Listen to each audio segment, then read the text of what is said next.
Assalamualaikum warahmatullahi wabarakatuh. Masih bersama dengan saya Arif Nugroho. Hari ini kita akan belajar tentang merancang karya ilmiah bahasa Indonesia kelas 11. Kita awali dengan pengertian karya ilmiah. Menurut Kamus Besar Bahasa Indonesia, karya ilmiah adalah karya tulis yang dibuat dengan prinsip-prinsip ilmiah berdasarkan data, fakta, yaitu ada observasi, eksperimen, dan kajian pustaka. Karya ilmiah merupakan salah satu jenis karya tulis yang berisi berbagai informasi. Informasi tersebut merupakan hasil pengamatan dan penelitian. Karakteristik karya ilmiah yang pertama ada karya ilmiah merupakan hasil kajian literatur atau laporan pengamatan dan penelitian. Yang kedua, karya ilmiah menampilkan pemahaman penulis terhadap permasalahan yang dibahas. Yang ketiga, karya ilmiah menampilkan kemampuan meramu berbagai sumber informasi ke dalam sebuah karya tulis yang utuh. Selanjutnya, kita punya ciri-ciri karya ilmiah. Yang pertama, logis. Kedua, sistematis. Ketiga, objektif. Keempat, tuntas. Kelima, kebenarannya dapat diuji. Keenam, berlaku umum. Ketujuh, bahasa baku dan menggunakan ejaan yang disempurnakan. Kita bahas pertama, yaitu dari logis. Logis di sini adalah segala keterangan dapat diterima oleh akal, jadi menggunakan logika berpikir yang baik. Yang kedua, sistematis, ya, urutannya yang berkesinambungan, yang dimana urutannya berdasarkan fakta-fakta yang didapat di dalam penelitiannya. Yang ketiga, objektif, keterangan yang disampaikan apa adanya, tidak ada tambahan ataupun keberpihakan di antara peneliti dengan yang diteliti. Yang keempat, tuntas, kupasan terperinci dan lengkap dan kebenarannya dapat diuji. Dan yang kelima, berlaku umum. Di sini kesimpulan bagi semua populasi menggunakan bahasa baku dan tata tulis yang sesuai dengan kaidah bahasa yang digunakan. Selanjutnya, ada jenis-jenis dari karya ilmiah.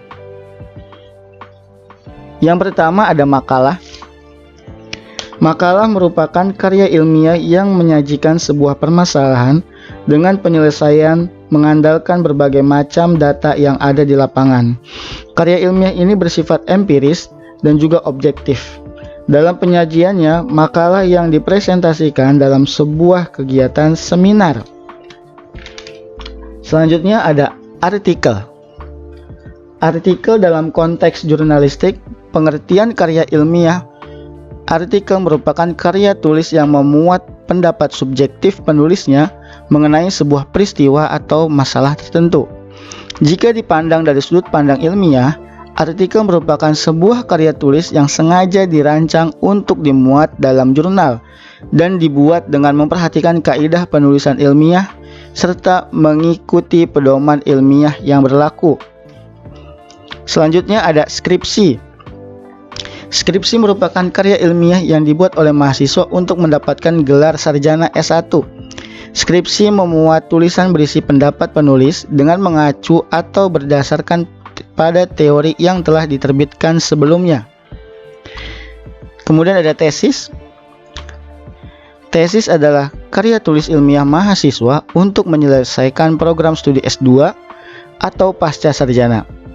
Karya ilmiah ini bersifat lebih mendalam dibandingkan dengan skripsi.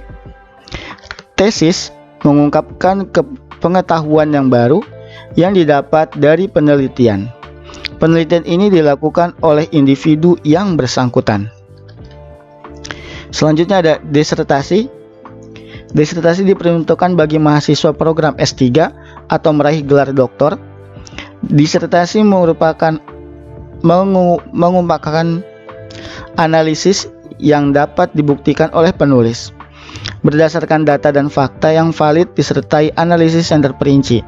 Disertasi berisi suatu temuan penulis sendiri yang berupa temuan orisinal. Selanjutnya ada bentuk karya ilmiah. Bentuk karya ilmiah yang pertama adalah bentuk populer. Karya ilmiah yang diungkapkan dalam bentuk karya ringkas, ragam bahasanya bersifat santai atau populer. Di sini populer menyatakan bahwa bahasa yang digunakan, ya, karena di sini dikatakan ragam bahasanya bersifat santai, ya. Bahasa yang digunakan adalah bahasa yang pada sehari-hari yang diketahui oleh masyarakat luas. Kalimatnya sederhana, lancar, namun tidak berupa senda gurau dan tidak pula bersifat fantasi atau rekaan, ya, atau bersifat fiksi. Karya tulis ilmiah populer menggunakan bentuk isi dan bahasa yang sesuai dengan kaidah keilmuan, namun menyajikan bahasa yang santai dan mudah dipahami. Sistematika karya tulis ilmiah populer ini tidak menganut aturan penulisan karya ilmiah yang baku.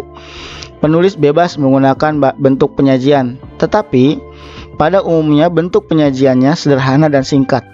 Bentuk penyajian karya ilmiah populer sering terdiri atas bagian awal, inti, dan bagian penutup. Bagian awal merupakan pengantar ke bagian inti.